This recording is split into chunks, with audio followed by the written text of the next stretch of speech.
Technology is always advancing, and one way that's obvious is the arrival of new equipment at the center of excellence for manufacturing. Put them in rows so you kind of see it's the old epilogue with some of the new tools on top of it. There's the new epilogue. It's a new toolbox. It's kind of hard to show because it's 6 feet tall. But what's neat, and the tools aren't here yet, but every single tool has its own spot. Oh my. Really nicely organized. And then we got a whole bunch of new hand tools, just tools, various things that people need. Even this thing down at the bottom, it's called a tumbler. And what that'll let us do is polish and deburr parts after we make them.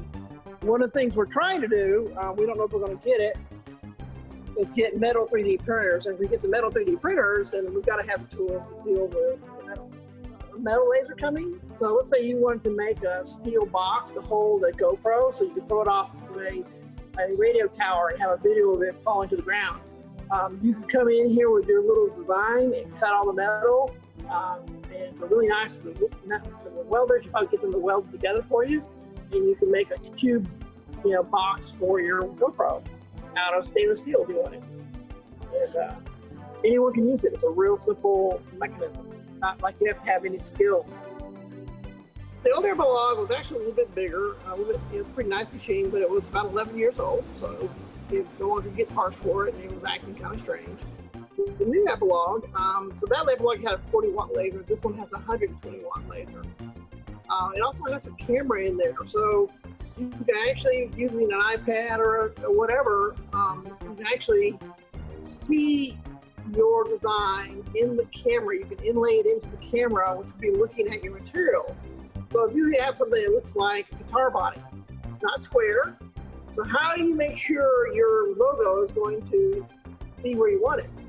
You put it in the box, you don't worry about it being square, and you move it around the image in your computer, looking through the camera in the epilogue, and you can position, put your laser engraving.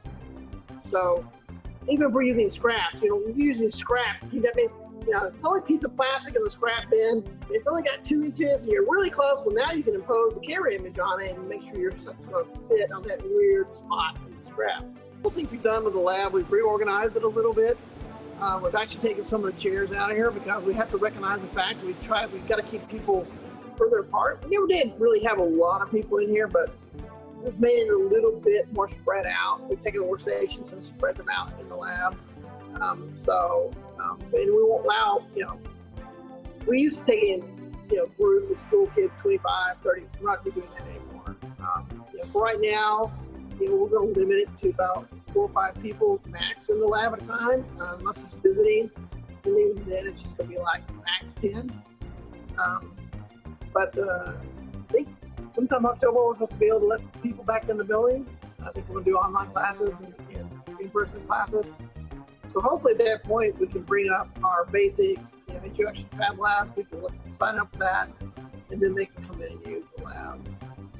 For HCC Beat, this is Randall Williams.